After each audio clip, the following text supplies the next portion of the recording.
हाँ hello. Now it is recording. Excel को भी क्लोज करते हैं। आज हम कंप्यूटर के बेसिक्स के बारे में जानते हैं। तो सबसे पहले मैं आपको अपने आप से इंट्रोड्यूस करवा देता हूँ। मेरा नाम सृजन शर्मा है ना। मैंने कंप्यूटर साइंस इंजीनियरिंग की हुई है फ्रॉम रावतपुरा कॉलेज। ओके। सो उसके बाद मेरे को आर्टिस्ट बनने में ज़्यादा दिलचस्पी थी, तो मैंने अपनी फील्ड जो प्रोग्रामिंग की थी वो मैंने ड्रॉप कर दी।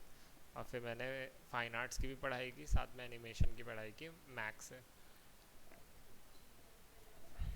या सो यहाँ से यहाँ पे अब ये तो अभी शुभकामना इंस्टीट्यूट है। यहाँ पे सर मैक की फ्रेंचाइजी इन्होंने ली थी, अभी भी इनके पास है, बट इट्स नॉट। वो अभी शुभकामना में ज़्यादा फोकस कर रहे हैं। तो वहाँ से चालू हुए थे और मैं वन ऑफ दी यहाँ का सबसे स्टार्टिंग का स्टूडेंट हूँ। अब स्टूडेंट भी नहीं बोलूँगा, अब तो मैं हो गया। मेरे क्लाइंट्स वर्क रहे हैं। फिर एक दिन अचानक से सर का फ़ोन आया तो मैं यहाँ पे आ गया। मैंने प्लान नहीं किया था बट हो गया। तो इसीलिए तो सबसे पहले तो हम कंप्यूटर के बारे में जानने की कोशिश करेंगे। कंप्यूटर क्या है, क्यों है, कैसे है। तो सबसे पहले गूगल में जाते हैं। तो कंप्यूटर की शुरुआत सबसे पहले कैसे हुई? अगर आपने, आई डोंट नो कि आपने वो फिल्म देखी है कि नहीं देखी है।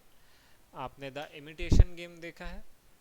There was this world war के वक्त की बात है कि हिस्ट्री से अब आपको बता रहा हूँ ना, तो हिस्ट्री से अवगत कराऊंगा सबसे पहले तो देयर वाज दिस पर्सन जो कि जर्मनी जो कोड्स अपने रेडियो वेव्स में भेजता था, तो उन्हें डी कोड करना होता था, जिससे कि उनके जो अटैक्स वो होते थे वो इंटरसेप्ट किए जाते थे। तो लोग कोड्स में बात करते थे।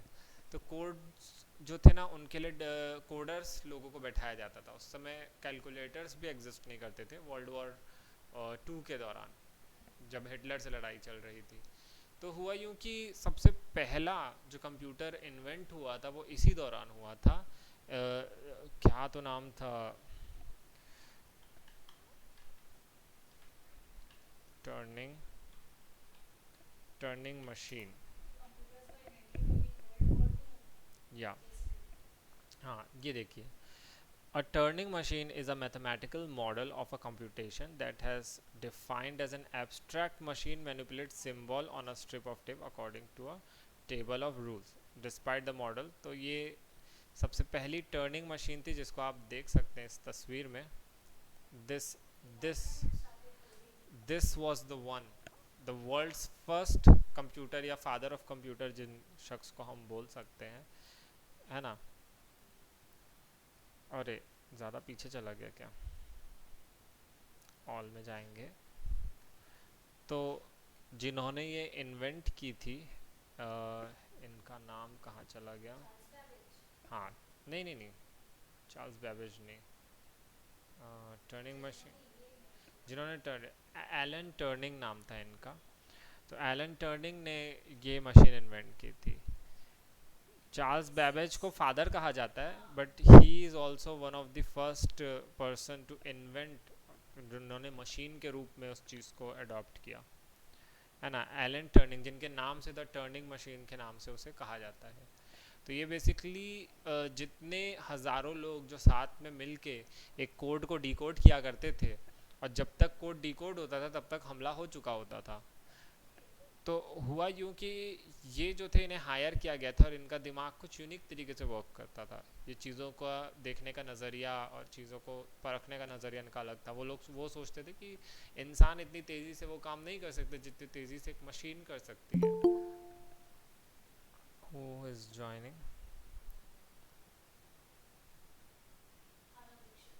Oh God, I told them the class is gonna clash. Yes. hmm? No, वो उसको करने से पहले ही उनकी मौत हो गई। मतलब वो एक्चुअली सीक्रेट सर्विस में थे। ये एक बहुत टॉप सीक्रेट प्रोजेक्ट था, जिस पे वो वर्क कर रहे थे। हज़ारों लोग इस चीज़ में ज्वाइन हुए, लेकिन किसी ने भी मतलब उस चीज़ को डिकोड नहीं कर पा रहे थे, इंसान लोग जो थे। तो ये एक मशीन बिल्डअप करने में लगे हुए थे, और वो मशीन जो थी वो आउटपुट मतलब कैलकुलेशन नहीं दे पा रही थी। कई बार ऐसा हुआ कि यू you नो know, कि वो लोग उस मशीन को डिसमेंबर करने वाले थे। लोग सोच रहे लगे कि ये बंदा हमें डाइवर्ट करे या स्पाई है, बहुत सारी चीज़ें हुई। तो एक टाइम के बाद एक्चुअली होता ही था कि एक ना कीवर्ड होता था जिसको इनक्रिप्शन आज की डेट में हम बोलते हैं। तो लोग क्या करते थे कि उस समय ना जो जर्मन लोग जो सिग्नल ट्रांसमिट करते थे, तो हमेशा स्टार्टिंग में उनका एक कैच फ्रेज होता था, हे हिटलर करके। तो दे यूज टू से दैट ना। तो तब उनको क्लिक करता है कि एक्चुअली देयर मतलब मशीन इसलिए सही कोड्स जनरेट इसलिए नहीं कर रही है क्योंकि लोग जो थे मतलब वो उसका इंक्रिप्शन नहीं डिकोड कर रहे थे। लोग अपने मन से बस गेस कर करके लगा रहे थे। व्हेन क्या बोलते हैं, एलन टर्निंग ने वो हे हिटलर वाला इंक्रिप्शन उसके साथ डाल के फिर कोड को चलाना शुरू किया, तो वो हज़ारों की तादाद में विद इन फ्यू सेकेंड्स और मिनट्स में उसने सबसे पहला जो अटैक होने वाला था उसको उन लोगों ने डिकोड कर दिया। सरप्राइजिंगली उनकी टीम में से एक शख्स था जिसका जो सगा भाई था वो उसी क्या बोलते जगह पे मौजूद था।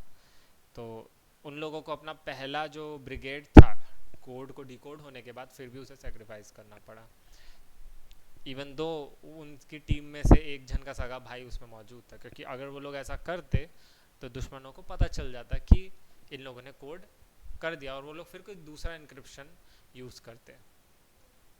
ऐसे करके न जाने कितनी जानें उन लोगों ने बचाई है, कम से कम हज़ारों लाखों के तादाद में उन लोगों ने, कई लोगों की उस सिर्फ उस मशीन ने उस जान को बचाई।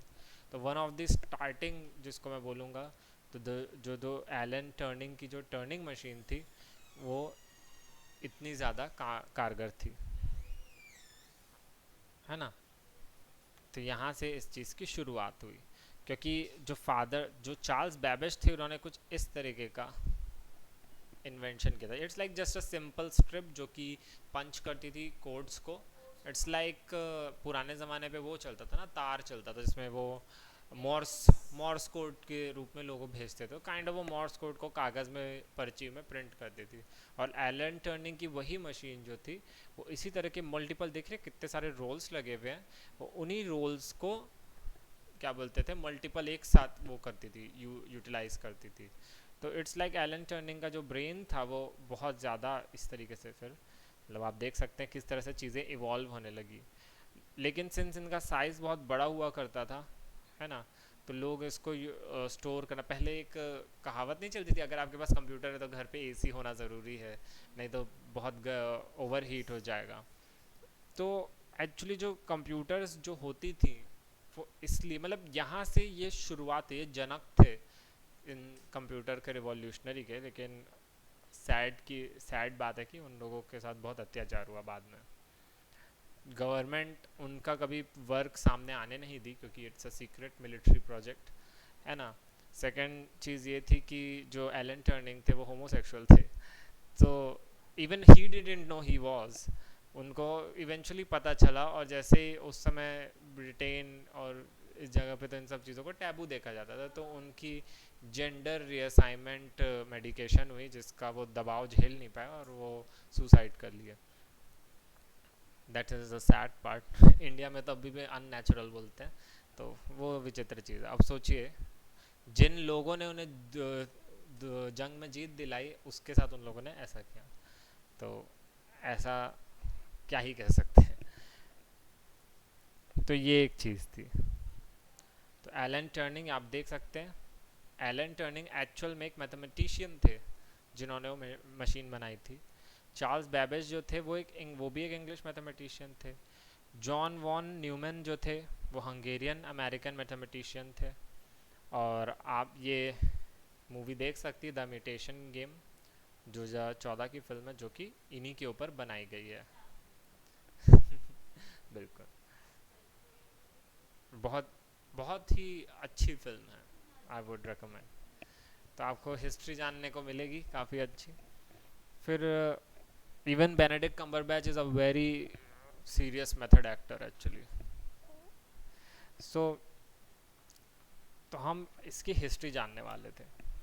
जो प्रॉब्लम हो रही थी किसी भी कंप्यूटर की, सबसे पहली जो प्रॉब्लम थी वो थी स्टोरेज। स्टोरेज अर्थात साइज़ में बहुत बड़े थे, साइज़ में बहुत बड़े थे, और इतनी बड़ी इलेक्ट्रिकल सर्किट, ऑब्वियसली बात है, इलेक्ट्रिसिटी है तो एनर्जी है, एनर्जी है तो हीट है, हीट है, और वो हीट है और उसमें कागज़ के कॉइल्स लिपटे हुए हैं, तो it's gonna need to get some cooling. और ज़्यादा कूलिंग करोगे, उस समय तो एसी भी नहीं इन्वेंटेड थे तब, कूलर वूलर ऐसा कुछ भी जुगाड़ लगाओगे तो भाई कागज़ के लिए हो जाएंगे। तो बहुत सारी चीज़ें थी, जो चीज़ें आड़े आ रही थी इन सब चीज़ों के। तो आगे जाके,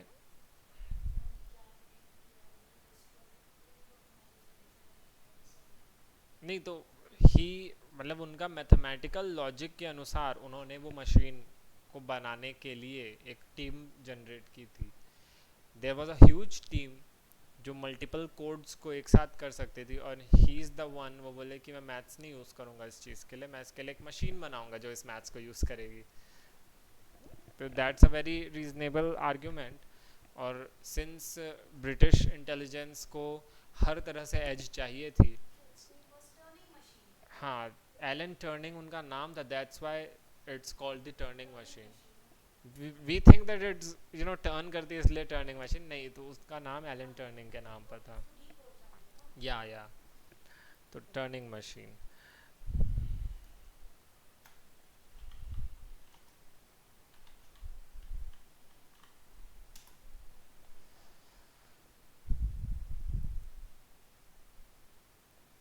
सो जो फर्स्ट कंप्यूटर था, तो वो जो इलेक्ट्रॉनिक डिजिटल कंप्यूटर जिसको हम बोलेंगे, तो वो ये क्या है, एटेंसॉफ बैरी और ABC, इन्होंने इनके द्वारा बनाया गया था, है ना।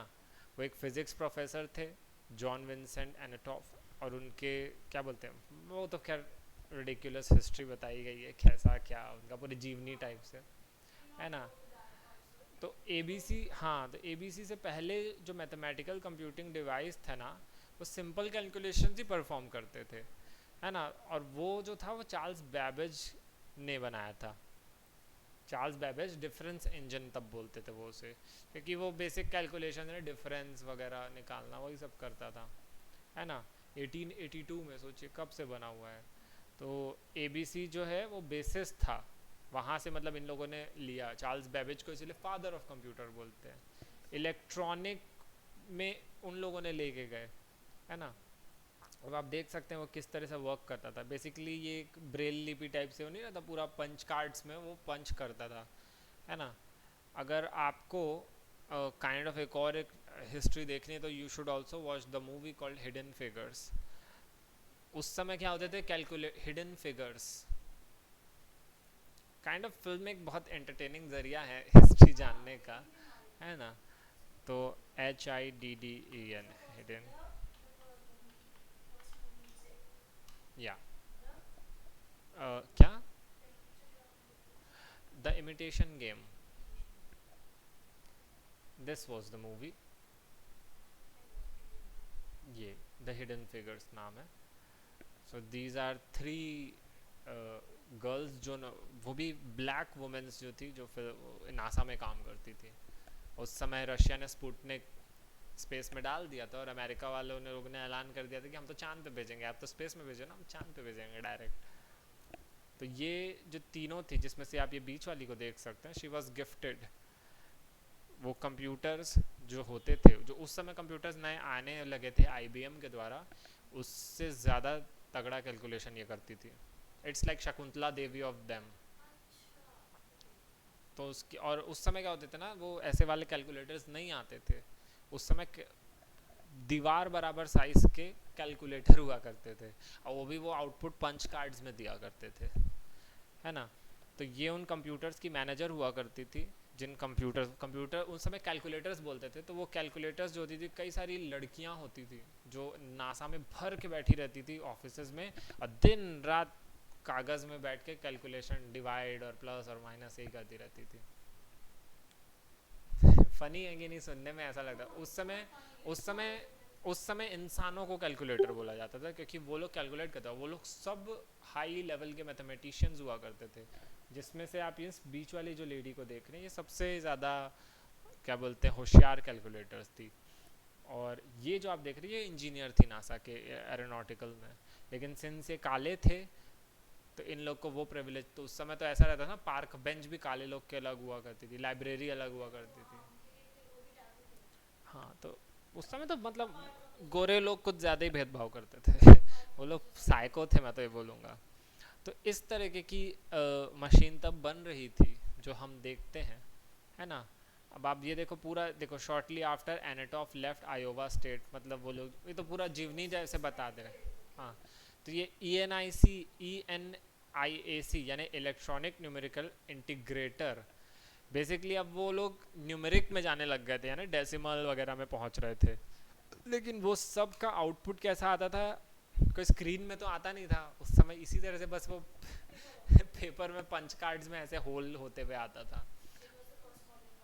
हाँ हाँ, वो लोग मॉडर्न पे मॉडर्न हुए थे 1947, तो एनियाक नाम से आया था। तो उससे क्या हुआ कि उनके डिजिटल कंप्यूटर वगैरह सब चल रहा था जो भी है ना। अब क्या होता है एनियाक के बाद, मतलब यही है, चीज़ें बस आगे एस्केलेट होती गई एनियाक के बाद। ओवरकम, एडवांस करते गए, मशीन कॉम्प्लिकेटेड होते गई, लेकिन मशीन कॉम्प्लिकेटेड होगी तो चीज़ें और ज़्यादा क्या बोलते हैं वो होते चले जाएंगी। थोड़ी और मतलब कि तो एनर्जी यूज़ होगी तो हीट जनरेट होगा, तो इस तरीके से आप अगर सोच रहे होंगे कि सबसे पहला स्क्रीन वाला कंप्यूटर किसने बनाया, तो सबसे पहला स्क्रीन वाला कंप्यूटर एक्चुअल में क्या बोलते हैं स्टीव वॉज्नियाक ने बनाया था, मैं ये कहना चाहूँगा। स्टीव, ये देखिए अमेरिकन इंजीनियर थे स्टीव वॉज्नियाक। ये पता नहीं अभी भी जिंदा है कि नहीं है। हाँ 19, ही वॉज, तो इनका प्यार से लोग वॉज बुलाते हैं। He is an American electronics engineer, computer programmer, inventor, philanthropist भी हैं, है ना, टेक्नोलॉजी एंटरप्रेन्योर है 1976, with business partner Steve jobs. इन्होंने और स्टीव जॉब्स ने मिल के कंपनी चालू की थी। स्टीव जॉब्स जो जिनको हम ज़्यादा फेमस जानते हैं, स्टीव वॉज्नियाक से ज़्यादा फेमस हैं, एक्चुअल में वो बस एक विजनरी थे, है ना। वो उनके पास आइडिया हुआ करते थे और वॉज्नियाक उन आइडिया को वास्तविकता में बदलने की शक्ति रखते थे। क्योंकि स्टीव जॉब्स जो थे वो तो चले गए थे भारत। अब भारत में 10 साल तक सेब के खेतों में काम करते रहते थे, थोड़ा बहुत बाबा लोग के साथ घूमना, हिप्पी लाइफस्टाइल टाइप से।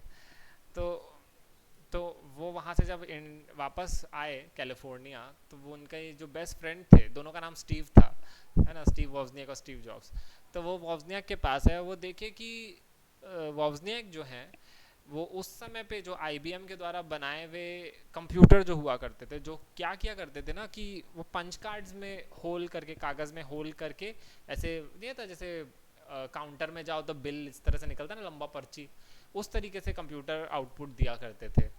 इवन टाइपराइटर टाइप से भी नहीं आउटपुट देते थे वो भी होल्स वाली, ऐसा लगता है ब्रेल लिपि निकल रही है सामने से। तो इस तरीके, तो वो देखे, स्टीव जॉब्स ने देखा कि वॉज्नियाक जो है वो एक कीबोर्ड को एक स्क्रीन से, कौन सी CRT TV वाली जो हमारी स्क्रीन होती है ब्लैक एंड वाइट, तो वहाँ पे क्या होता था, वो ग्रीन कलर के कोड्स में ऐसा लिखा हुआ आता था। वो बोल रहे थे कीबोर्ड में कुछ भी टाइप करते थे तो वो ग्रीन कलर के स्क्रीन पे ऐसे लिखा हुआ आता था।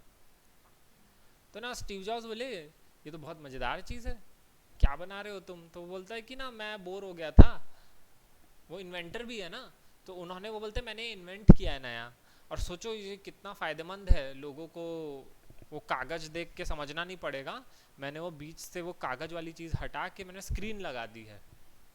यहाँ से सबसे पहला हमारा स्क्रीन वाला कंप्यूटर, ये जिंदा है, ये मरे नहीं हैं अभी भी, है ना। स्टीव जॉब्स भी क्या है, टपक चुके हैं, अभी 2011 में उनकी डेथ हुई थी, ये अभी भी हैं, है ना, नहीं तो अभी लिखा होता कि टिल इतना इतना तक, है ना, 1950 से है, एज 71 एज हो चुकी है।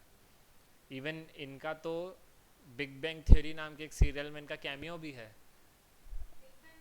बिग बैंग थ्योरी सीरियल आपने देखा होगा, बहुत फनी सीरीज होगा, one of the very funny series. I think friend series के बाद सेकंड नंबर पे सबसे popular series big bang theory में गिना जाता है। अब वो सीरीज इतनी पॉपुलर है कि उसमें अभी वो व्हीलचेयर वाले कौन थे, साइंटिस्ट हमारे, स्टीफन हॉकिंस। स्टीफन हॉकिंस भी हैं उसमें। स्टीफन हॉकिंस का कैमियो है बेसिकली। वहाँ पे से एक्टर एक्ट्रेसेस का कैमियो कम होता है, उसमें उन लोगों का कैमियो ज़्यादा होता है जो साइंस वाइंस फील्ड से भी बिलोंग करते हैं। तो स्टीव वोजनियाक, बिल गेट्स भी लास्ट लास्ट के एपिसोड्स में बिल गेट्स भी आए हैं उसमें। तो बेसिकली जो स्टीव वोजनियाक थे वो एक कीबोर्ड को स्क्रीन से कनेक्ट करके बेच रहे थे। उनके ऑपोजिट में बिल गेट्स थे जो कि प्रोग्रामिंग में बहुत तगड़े थे, है ना। उनकी कोडिंग ऐसी हुआ करती, मतलब सटीक कोडिंग करते थे वो। तो बिल गेट्स ऐसा नहीं था कि उन्हें आता नहीं था, उनको भी बहुत अच्छी कोडिंग आती है। तो लेकिन उन्होंने एक कंपनी चालू कर दी थी माइक्रोसॉफ्ट नाम से, और उन्होंने अपनी कोडिंग और इतने टैलेंट के दम पे,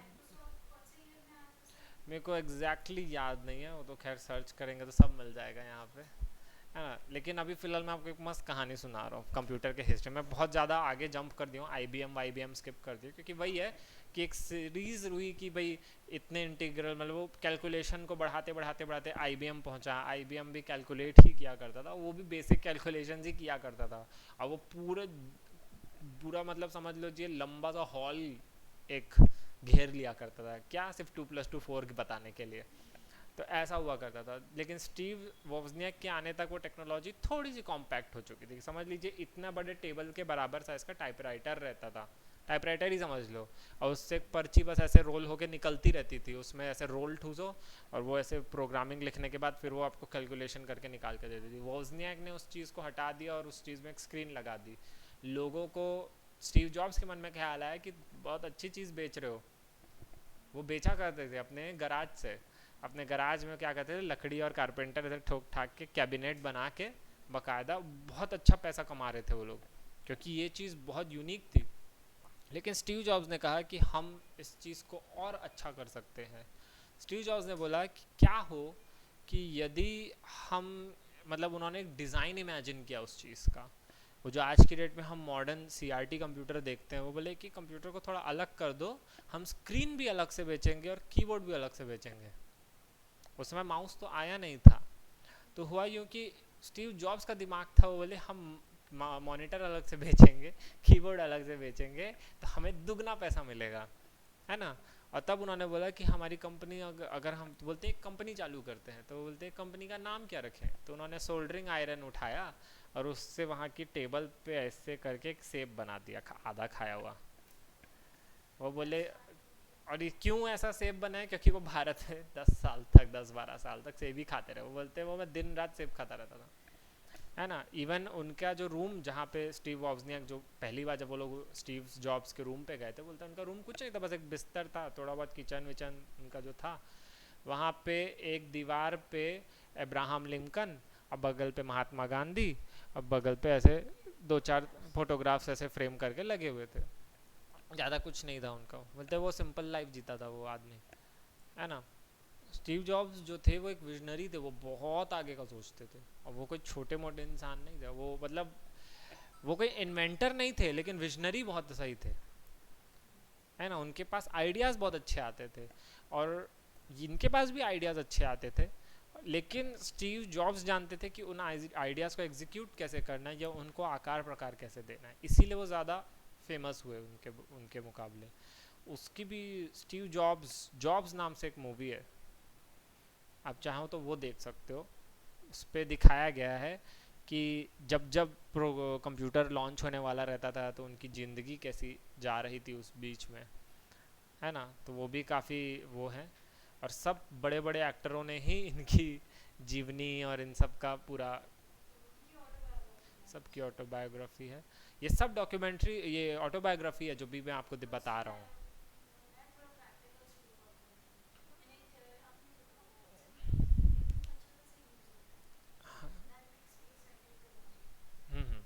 नहीं, आप देखोगे स्वयं से ही आपको समझ में आ जाएगा कैसे क्या है। टेक वगैरह आप बोल रहे हो ना, आप देखोगे वो सब चीज़ें। अगर आप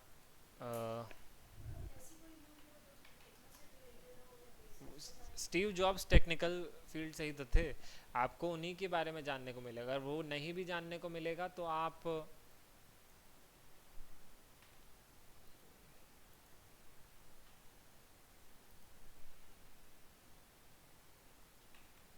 अरे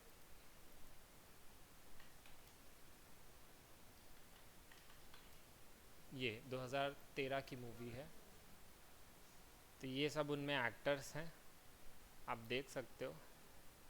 जॉब्स ऑफिशियल ट्रेलर आप सब देख सकते हो, बहुत सारी इस पे फिल्म आई है जॉब्स के ऊपर। एक फिल्म आई है और एक फिल्म आई थी, आप आराम से देखिएगा। स्टीव जॉब्स के ऊपर दो तीन फिल्में आई हैं। स्टीव जॉब्स मूवी करके लिख देता हूँ, ये देखिए। ये सब, ये मैकडोनल्ड्स के फाउंडर के ऊपर है। ये जॉब्स उनकी डॉक्यूमेंट्री है, ये डॉक्यूमेंट्री है। नहीं ये, हाँ ये रियल मूवी है जिसमें माइकल फैसबेरर, जो कि वो मैग्नीटो एक्समैन वाले में रोल करते हैं, वो हैं। तो ये एक स्टीव जॉब्स करके एक फिल्म है, और ये जॉब्स करके एक है जो कि डॉक्यूमेंट्री है, जो उनके मरने के बाद बनाई गई है। तो ये दोनों आप देख सकते हो ताकि आपको समझ में आएगा कैसा है। सोशल नेटवर्क जो फेसबुक के फाउंडर हैं उनकी कहानी है, वो भी आप देख सकते हैं। ये परसूट ऑफ हैप्पीनेस उनकी कहानी है। One of the biggest basketball player, क्या नाम था उनका, शकील ओनील, शकील ओनील की पर्सनल स्टोरी है जहाँ तक मैं जानता हूँ। देख लेते ना तो लिखा हुआ आ जाएगा। Tired of Chris professional failures, his wife decided to separate, blah blah blah. Happiness a true story. ये Will Smith's movie Pursuit of Happiness based on the astounding story of homeless single father. Jaden plays a, अरे यार, The Happiness लिखना पड़ेगा ना, based on, BASED, based on। आज introduction class है तो हम थोड़ा बहुत ऑफ टॉपिक भी जा रहे हैं, है ना। प्रैक्टिकल्स मीन्स, आज आपको इंट्रोडक्शन ही जाना है, हिस्ट्री पूरे को पता नहीं। आपको पूरे कंप्यूटर की हिस्ट्री एंड कॉन्फ़िगरेशन। कॉन्फ़िगरेशन तो लास्ट में बताऊंगा मैं आपको, पहले तो हम हिस्ट्री अच्छे से ना, पहले कहानी सुनाऊंगा आपको, इंटरेस्ट लाऊंगा सब्जेक्ट के ऊपर। ऐसा, ठीक है, तो मैं स्टीव जॉब्स की कहाँ, अरे वाह, नाइस नाइस नाइस। रुको पहले तो मैं गूगल ऑन कर लेता हूँ।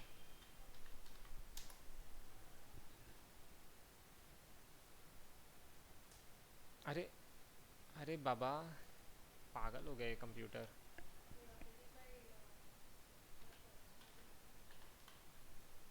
आई मोस्टली यूज़ मोज़ेला बिकॉज ये थोड़ा सा सेफ होता है। क्रोम इज़ लाइक, वो एक खटिया जैसा है जिसमें खूब खटमल होते हैं। नहीं सीरियसली, आप वायरसेस, मालवेयर्स और इन सब से ज़्यादा वो हो, मोज़ेला आपको थोड़ा सिक्योरिटी प्रोवाइड करता है।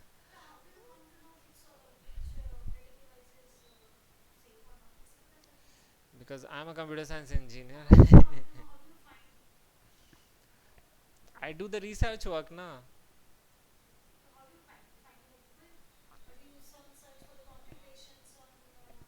मैं आपको बताता हूँ, जैसे गूगल होता है, उनका जो सर्वर साइट की जो स्क्रिप्ट होती है वो यूबंटू में बनाई जाती है। यूबंटू एक ऐसा ऑपरेटिंग सिस्टम होता है, जस्ट लाइक जैसे हम विंडोज़ और आईओएस यूज़ करते हैं ना, उसी प्रकार से क्या बोलते हैं, यूबंटू भी एक ऑपरेटिंग सिस्टम होता है जो कि प्रोग्रामर्स यूज़ करते हैं, क्योंकि यूबंटू आम आदमी नहीं चला सकते, क्योंकि आम आदमी लोगों को मूवी देखनी होती है, गेम खेलने होते हैं, है ना। तो उसमें क्या होता है ना, .exe फाइल्स जो होती है ना वो नहीं चलती, और जितने भी वायरसेस और मालवेयर होते हैं वो .exe से ही चलते हैं। तो दैट मीन्स यूबंटू जो है उसमें आप वायरसेस बना ही नहीं सकते, क्योंकि उस पर वायरसेस बनाने की जो प्रोग्रामिंग है वो एग्जिस्ट ही नहीं करती। तो जितनी भी कोडिंग की जाती है वो प्रोफेशनल बेसिस पे होती है। तो यूबंटू या लिनक्स जो होते हैं जो ऑपरेटिंग सिस्टम्स जो होते हैं, जैसे विंडोज़ एक ऑपरेटिंग सिस्टम है, उसी प्रकार से यूबंटू और यूनिक्स और ये सब भी एग्जिस्ट करते हैं। तो लिनक्स लिनक्स ही यूनिक्स सेम है वो। पहले पुराने ज़माने में लिनक्स को काली काली लिनक्स कहा जाता था।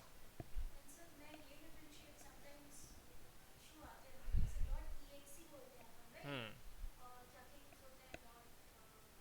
पीपीटी। EXE का मतलब होता है एग्जीक्यूटेबल। जब आप उन्हें क्लिक करते हो तो टास्क चालू किया जाता है, मतलब वो जो टास्क जो प्रोग्राम लिख के रख दिया जा चुका है, अब जैसे ही आप उसको क्लिक करोगे वो उस प्रोग्राम को चला देगा। Not exactly exactly. वो बस एक प्रोग्राम है। जैसे मान मैं आपको एक एग्जांपल देता हूँ। एग्जीक्यूटेबल फाइल मतलब होती है कि एक प्रोग्राम लिखकर उसे सेव कर दिया जा चुका है।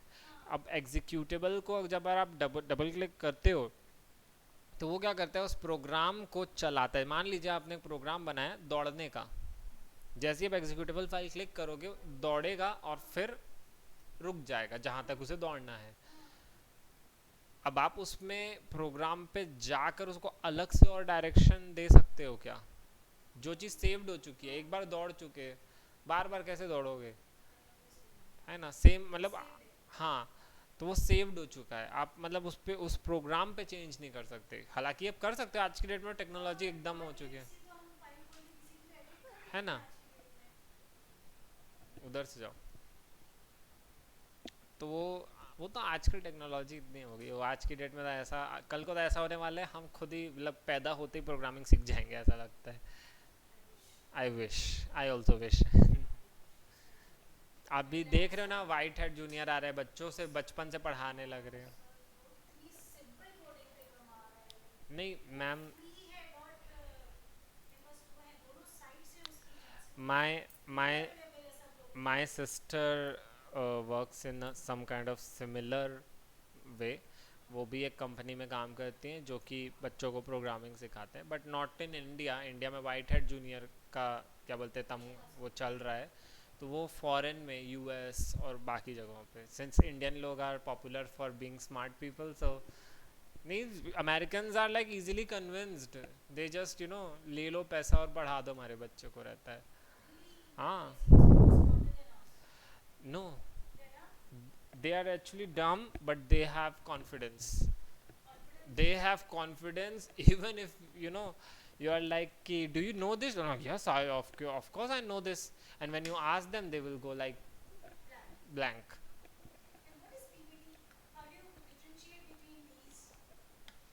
The full form of PPT is actually a abbreviation of the word PowerPoint presentation. हाँ, document।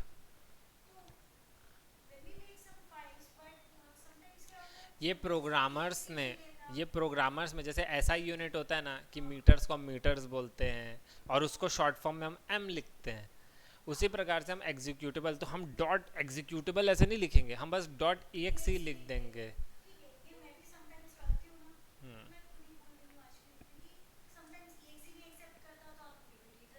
Late me show you this. या, do you want to know the full form of JPG? JPG, JPG, also known as JPEG, JPEG, is a format that can contain image, lossy image compression technique जिसे कहते हैं। Lossy image मतलब जब आप ज़्यादा ज़रूरत से ज़्यादा जूम करते हो, आप देखे होंगे वो पिक्सेलेट हो जाती हैं। तो वो लॉसी होती है, वो अपनी इंफॉर्मेशन लॉस कर देती है एक सर्टेन अमाउंट के बाद। तो इसीलिए उनको JPEG, तो वो तो उसको जे हम्म,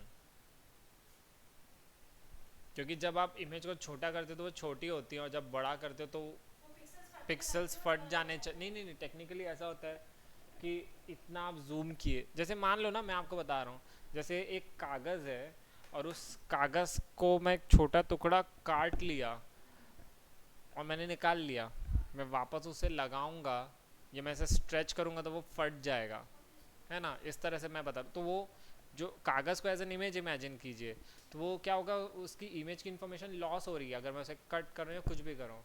बट जो जेपेग फाइल होती हैं, आप उसको कैसे भी करके रख सकते हो, आप उसे कंप्रेस कर सकते हो, आप उसकी इंफॉर्मेशन आधी कट कर सकते हो अल्टरनेट। या yes yes yes, JPEG is only for images, PDF is for personal document file, ऐसा टाइप से कुछ कुछ रहता है ना। फिलहाल हम फिर से शायद ऑफ टॉपिक जा रहे हैं, हम लोग कंप्यूटर के बारे में जानने वाले थे, है ना। हाँ, M S Word, I think, नहीं नहीं नहीं, मैं टॉपिक वाइज जाना चाह रहा हूँ सबसे पहला। तो मैं भी कॉन्फ़िगरेशन पे आते हैं, what computer actually consist of, है ना, ये इम्पोर्टेंट है। अब मेरे को लगा शायद आज इंट्रोडक्शन क्लास है तो हम थोड़ा हल्के से लेते हैं और फिर हैवी में जाएंगे, है ना, सिंस पूरी हम स्टोरी को अच्छे से सुनते तो शायद उससे भी हमको काफ़ी फ़ायदा होता, लेकिन नेवर माइंड। नहीं, आई अंडरस्टैंड, टोटली अंडरस्टैंड। नहीं, इट्स ओके, मैंने आपको डिटेल्स बताई, आप उनको ज़रूर देखिएगा, है ना। हम्म,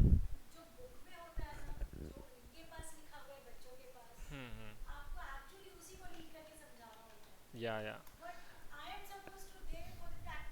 हम्म,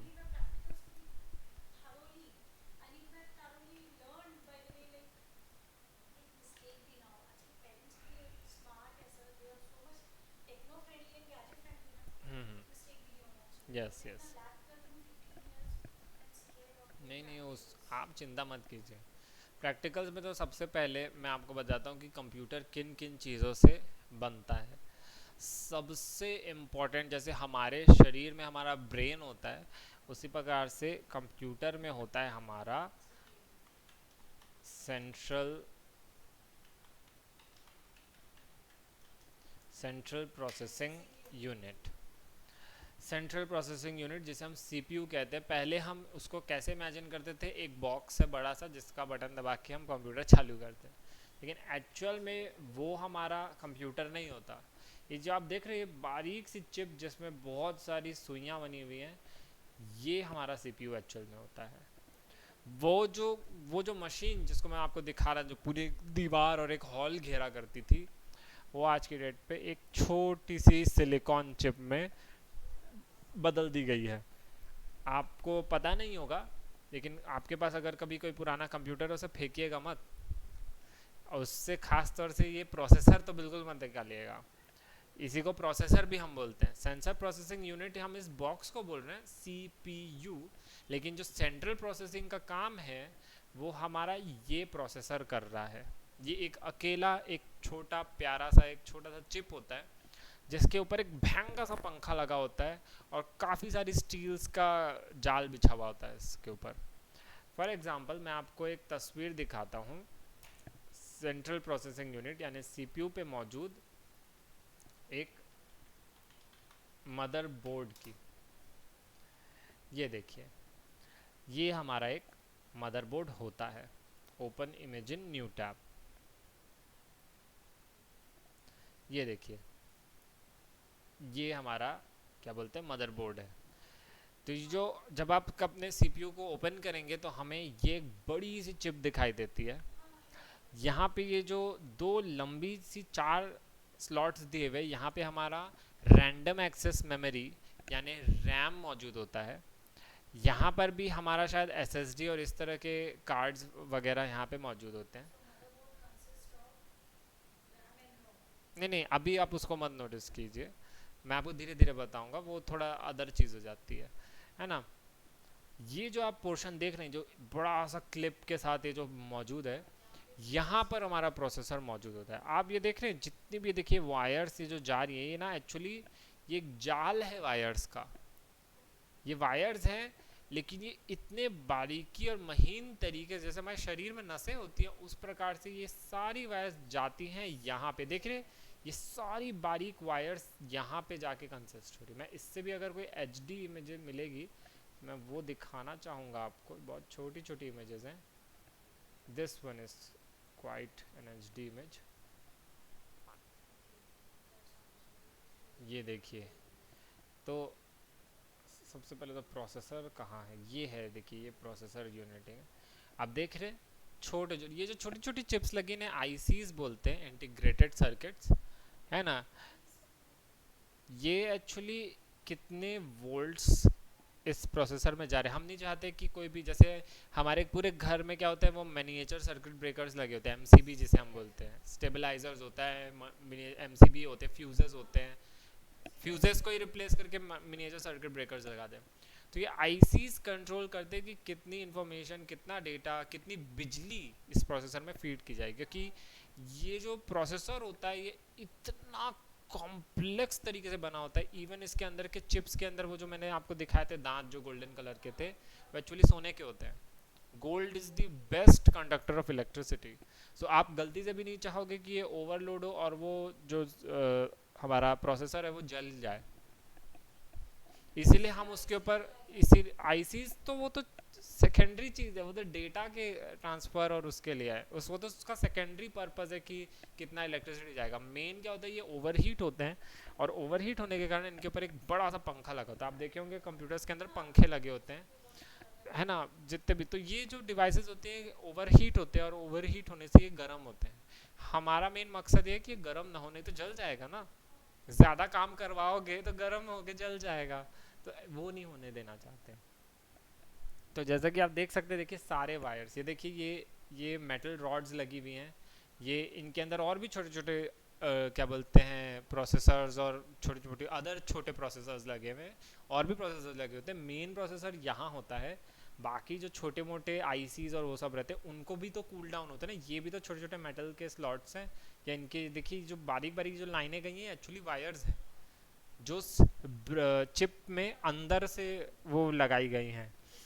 नहीं तो ये एक दूसरे से अगर टच होंगे तो शॉर्ट हो जाएंगी, और शॉर्ट होंगी तो एक कैस्केड ऑफ सर्किट फेलियर होगा, जिसके कारण पूरा डिवाइस जल जाएगा।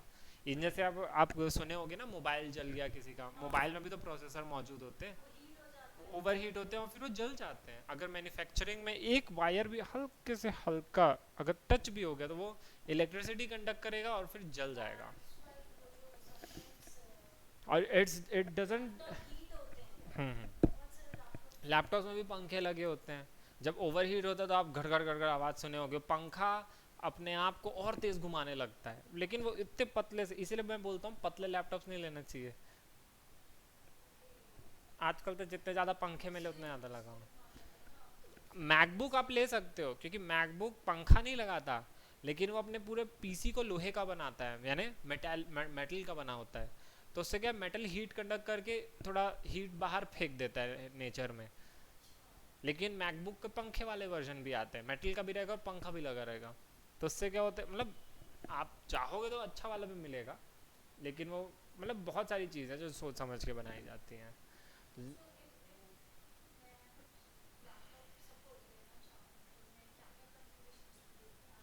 आपको सबसे पहला जो सबसे महत्वपूर्ण जो ब्रेन है आपका प्रोसेसर, उसको ध्यान में रखना पड़ेगा।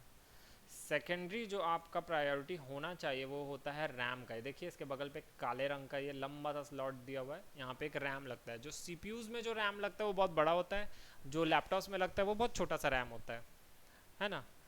उसी प्रकार से और भी काफ़ी सारी चीज़ें होती हैं, फॉर एग्जांपल अभी मैं पहुंचूंगा वहाँ पे, अभी पहले ये भी देख लेते हैं। अब ये देखिए ये छोटे और दो स्लॉट्स हैं, यहाँ पे ग्राफिक्स का नहीं, यहाँ पे ग्राफिक्स कार्ड नहीं लगता, यहाँ एसएसडी लगता है। एसएसडी जो होते हैं kind of a hard drive होते हैं, बट वो एक चिप के फॉर्म में होते हैं, जस्ट लाइक मेमोरी कार्ड जैसा।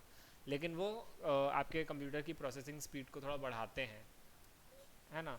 तो स्टार्टअप जैसे ऑन ऑफ करते तो कई कंप्यूटर धीरे से ऑन होते हैं, लेकिन एसएसडी अगर लगा हो तो जल्दी ऑन होता है। तो S S D is also one of the requirement आजकल के मॉडर्न कंप्यूटरों में, लैपटॉप कंप्यूटर कोई भी हो। हाँ, तो आप ये देख सकते हैं, देखिए 3 स्लॉट्स दिए और एक चौथा स्लॉट भी दिया हुआ है। अब एग्जैक्टली तो मैं नहीं बता सकता कि तीनों के ये लेकिन 100% रैम के लिए देखिए दूसरा स्लॉट में रैम लगा भी हुआ है ना। यहाँ पे अभी उसका क्या बोलते हैं प्रोसेसर भी निकाल दिया जा चुका है, वो बिना उसके दिए सिर्फ स्लॉट दिया हुआ है। AMD लिखा हुआ है, यानी ये AMD नाम के प्रोसेसर का है। i5 वो है, वो इंटेल वाले बनाते हैं, इंटेल का i5 i3 Pentium core i3 ये सब बनता है ना। ये जो दिया भाई हीट सिंक बोला जाता है इनको, ये गर्मी को बाहर छोड़ते हैं, है ना। ये एल्यूमिनियम के बने होते हैं, है ना। अब आप ये देखते हैं, ये वीजीए का पोर्ट है, यहाँ से देखिए ब्लू कलर का एक वीजीए यहाँ से गया होगा, है ना। और वो हमारे यहाँ पे भी कनेक्टेड है और यहाँ पे भी कनेक्टेड है। आजकल वीजीए और एचडीएमआई है, एचडीएमआई मॉडर्न मॉडर्न सॉल्यूशन है वीजीए, क्योंकि वीजीए के स्लॉट्स चौड़े होते हैं। फिर यहाँ पर आप देख सकते हैं, बस होने वाला है।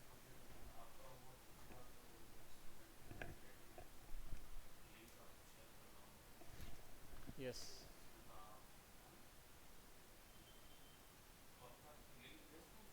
Yes, yes.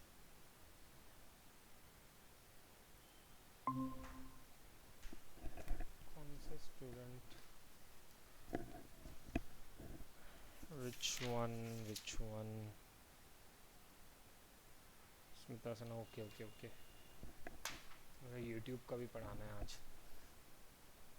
तो बेसिकली ये सबसे कंसिस्टेंट होता है, वीजीए होता है। यहाँ पे देखिए ये यूएसबी पोर्ट यहाँ पे दिया होगा, ये वाला यूएसबी पोर्ट है यहाँ पे, नहीं ये तो अलग है। फिर यहाँ से लैन और वायर वगैरह के केबल्स हैं, इसके बगल पे देखिएगा स्लॉट्स दिए हुए हैं सब चीज़ के। तो सीपीयू यहाँ पे ये हमारा प्रोसेसिंग यूनिट है, ये उसका मदरबोर्ड है। अब मदरबोर्ड इसी डब्बे में लगा हुआ होता है और ये मिलकर बनाता है हमारा सीपीयू, है ना। तो सीपीयू फ़िलहाल जानने के लिए यही है। हम कल फिर आगे का शुरुआत करते हैं, फिर इसका हम आगे का देखेंगे। इस पे फिर हमारा मॉनिटर, कीबोर्ड, बाकी मेन सीपीयू मेरे को जो एक्सप्लेन करना था वो मैंने आपको बताया है अभी, है ना। बाकी मैं आपको रैम रोम वो मैं कल बताऊंगा। Yes, it will be always be of 1 hour. एक बार बात कर लीजिएगा सर से या ट्विंकल मैम से। या आई अंडरस्टैंड, हाँ अंडरस्टैंड, अब मैं क्या ही कर सकता हूँ। कहाँ गया, ये रहा। It's it's fair enough I guess.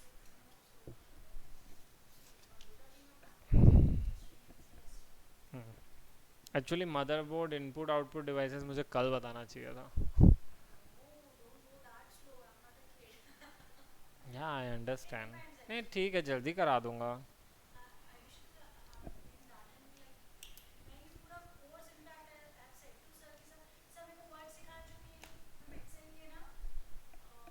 MS word आपका हो चुका है।